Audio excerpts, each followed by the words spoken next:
देखिए आज जिलाधिकारी कार्यालय के सामने अखिल महाराष्ट्र राज्य स्वस्थ धान्य दुकानदार केरोसिन परवाना धारक महासंघ पुणे इनकी ओर से हमेशा की तरह धरने आंदोलन किए जा रहे हैं। मैंने कहा हमेशा की तरह क्योंकि मैं आपको बता दूं कि कई सारे महीनों से कई सारे वक्त गुजर चुका है जो कि राशन दुकानदार हम देख रहे हैं कि प्रशासन के सामने कई बार गुहार लगा रही है, कई बार ये मांग कर रही है क्योंकि इनकी कई सारी मांगों को लेकर ये लोग परेशान हैं और कई सारे महीनों से सरकार का ध्यान अपने तरफ खींचने के लिए इस तरीके के धरने आंदोलन कर रहे हैं। मेरे पीछे आप देख सकते हैं कई सारे जिलों से, कई सारे गांवों से, कई सारी जगह से बहुत बड़ी संख्या में लोग यहाँ पर जमा हुए हैं। कई सारी मांग है इनकी, जैसे कि हम लोग देख रहे हैं कि एक मांग के लिए इनके सभी के हाथ में पोस्टर है।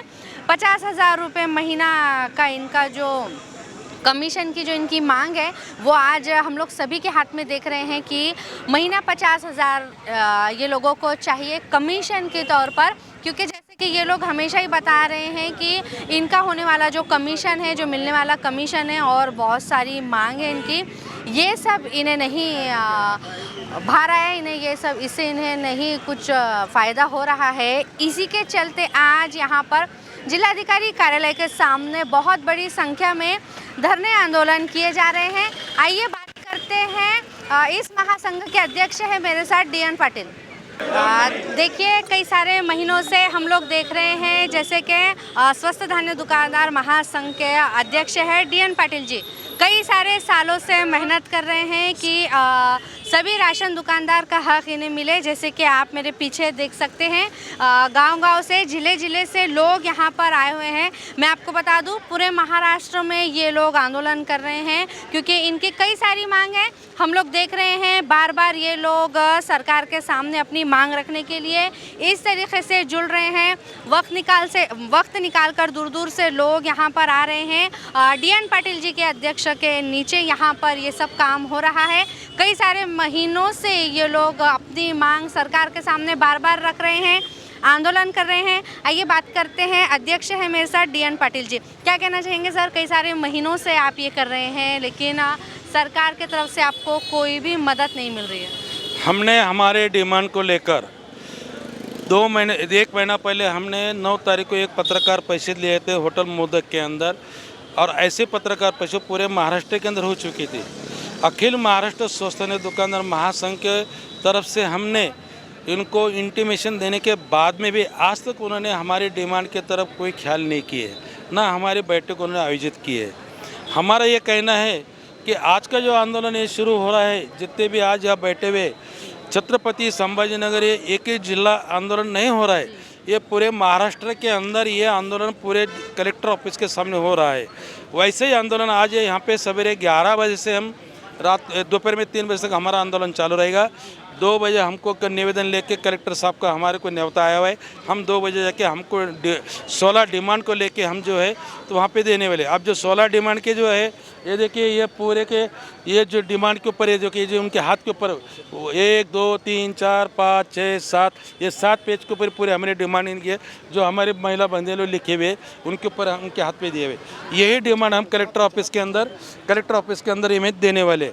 हमारा ये कहना है कि भाई 150 रुपये कमीशन हमारे को 10 साल से दे रहे।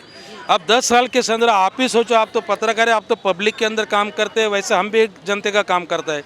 महंगाई कितनी बढ़ी हुई है, हमारा 150 रुपये कमीशन के बताए हमको अगर इनको कमीशन देना है तो हम मेरी डिमांड ये है, सबको लेके, मेरे अकेले की डिमांड नहीं, ये सबको लेके पूरे महाराष्ट्र को लेके मैं 300 रुपये पर कुंटल कमीशन की डिमांड उनको ऑलरेडी कर चुका हूँ। फिर भी उन्होंने कुछ उसका हमारे साथ बात की नहीं है। ठीक है, कमीशन उनको कॉम्प्रोमाइज़ नहीं करना है, तो हमारा यह कहना है कि पर मंथ हमारे को सिटी के अंदर जो महानगर पालिका क्षेत्र के अंदर जो डीलर लोग हैं उनको तुम 50,000 रुपये कमीशन मानधन दे दो, और ग्रामीण के अंदर 30,000 रुपये हमारे को दे दो। और उसके बावजूद भी सिटी के अंदर जो घर किराया आता है वो तुम्हारा BNC का जो रूल्स है वो रूल्स को लेकर सिटी के अंदर उसका घर किराया, दुकान किराया दीजिए। अकुशल कामगार जो यहाँ पे रहते हैं अकुशल कामगार बोले तो माथाड़ी कामगार, ये मेरे बाजू को भी ये माथाड़ी कामगार के मोर्चे लेके यहाँ पे चालू है। तो उनका एक हमारे पास अकुशल कामगार है तो जिसको अपन मापारी कह लेंगे, उनका जो माथाड़ी कामगार एक्ट निषेध हुआ अकुशल कामगार के, हमको उनको पगार गवर्नमेंट ने देना चाहिए, लाइट बिल देना चाहिए। ये चीज़ों को हम लेके आज यहाँ पे पूरे छत्रपति संभाजीनगर जिले के तालुका अध्यक्ष, तालुके के पूरे राशन दुकानदार लेकर हम यहाँ बैठे हुए। और इन्होंने अगर 1 तारीख तक ये बात नहीं माने तो 1 जनवरी 2024 को पूरे महाराष्ट्र के अंदर पूरे ये हमारे रास्ता दुकानदार बंद करिए, सम के ऊपर जाने वाले।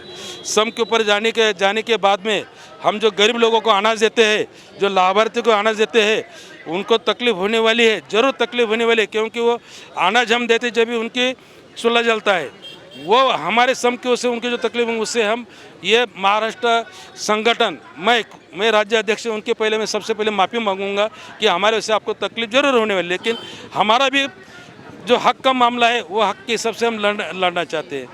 अगर उन्होंने 1 तारीख को भी नहीं, 1 जनवरी को तो नहीं करे, 1 जनवरी को सम के चलेंगे, उसके बाद में 16 जनवरी 2024 को दिल्ली के अंदर पूरे देश के जो हमारे 5,68,000 परवानाधारक है वो रामलीला मैदान के ऊपर एक साथ जमा होकर पार्लियामेंट हाउस के ऊपर हम घेराव डालने वाले हैं। ये 16 जनवरी 2024 all India fair price shop का हमारा जो राष्ट्रीय संगठन है उसके नेतृत्व के अंदर जाएंगे। मैं वो ऑल इंडिया फेडरेशन के नेतृत्व के अंदर मैं वाइस प्रेसिडेंट हूँ और राज्य के अंदर मैं राज्य अध्यक्ष हूँ। देखिए, एक बात यहाँ पर वाकई में सोचने जैसी है। जैसे कि DN पाटिल जी की तरफ से कहा गया कि ये लोग अभी तक जो धरने आंदोलन किए हैं, तो पाटिल साहब की तरफ से हमेशा ये बात बताई जाती है कि हम लोग जैसे कि जो राशन दुकान है ये बंद नहीं कर सकते, क्योंकि जैसे कि उन्होंने बताया कि कई सारे परिवार ऐसे हैं जो राशन के दुकान से जब ये राशन लेकर जाते हैं तभी इनका चूल्हा जलता है। लेकिन कई सारे महीने हो गए हैं इन्हें ऐसी मांग करते हुए, लेकिन अब इनकी जो मांग अगर पूरी ना हो तो इनके तरफ से ये ऐलान किया गया है कि 1 जनवरी से जो है राशन दुकान बंद होने वाले हैं। जैसे कि पीछे आप देख सकते हैं जितने लोग हैं उतने सबके राशन की दुकानें जो है बंद होगी। वाकई में जिसका चूल्हा इन्हीं के राशन से जलता है वो लोगों की वाकई में बहुत ही परेशानी का सामना वो लोगों को करना पड़ सकता है। सरकार का ध्यान अपने तरफ खींचने के लिए फिर से एक बार राशन दुकानदारों ने ये धरना आंदोलन किया है। लेकिन जैसे कि हम बोल सकते हैं कि इनका धरना आंदोलन अब 1 तारीख से आक्रामक होने वाला है, क्योंकि ये दुकानें अपनी जो है वो इस बार बंद करेंगे। तो ये देखते हैं कि वापस से फिर से DN पाटिल जी जो इतनी मेहनत कर रहे हैं, आज 2 बजे जब ये जिलाधिकारी कार्यालय जाएंगे, अपना निवेदन वहाँ पर देंगे, तो क्या इन्हें रिस्पॉन्स आता है, क्या वाकई में इनकी मांगों को लेकर सरकार इन पर ध्यान देगा, आइए देखते हैं कुछ ही दिनों में। माझं नाव सांडू केशवराव वाघ, राहणार चौका, तालुका जिल्हा छत्रपती संभाजीनगर। माझं नाव धान्यासाठी APL आलेलं आहे, परंतु बऱ्याच दिवसापासून मला धान्य मिळत नाही। मला ते धान्यच पाहिजे, मला पैसा लागत नाही, एवढंच बोलून। हम सभी को पता है कि कोई भी क्षेत्र में महिलाएं किसी से कम तो है नहीं। यहाँ पर हम लोग देख सकते हैं कि कई सारे मात्रा में जो है महिलाएं भी यहाँ पर अपने हक के लिए आई हुई है। आइए बात करते हैं, एक महिला है जो परवाना धारक है, क्या कहना चाहेंगे?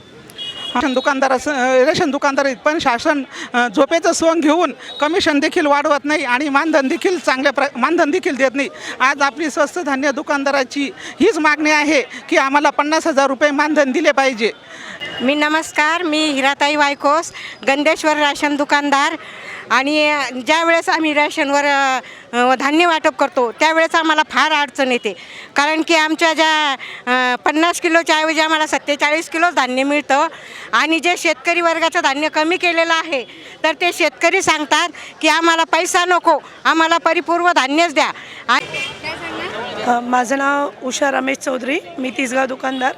सध्याच्या पिरियडमध्ये तर बघितलं गेलेलं आहे महागाई भरपूर वाढलेली आहे। जिथं 500 रुपयाचा गॅस होता तो 1000चा झालेला आहे। तर राशन दुकानदारांना अशी खूप वर्षापासून जी कमिशन देत होते ते आत्तापर्यंत थोडंही वाढलेलं नाही आहे।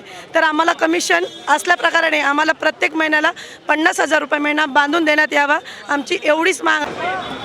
हमेशा की तरह इस बार भी देखेंगे क्या ये लोग जो अपना वक्त निकाल के यहाँ तक आए हुए हैं, कई सारे ज़िलों से ये लोग यहाँ पर आए हुए हैं। हर बार ये लोग आंदोलन करते हैं, सरकार से मांग करते हैं, फिर वापस अपने अपने कामों को लग जाते हैं। लेकिन इस बार ऐसा नहीं होने वाला है। 1 तारीख से ये लोग अपनी राशन की दुकानें बंद करने वाले हैं। आम आदमी को इसका बहुत बड़ा फटका बैठने वाला है। आइए देखते हैं कि इस आम आदमी की परेशानी को लेकर क्या वाकई में सरकार इन राशन दुकानदारों की बात सुनेगी।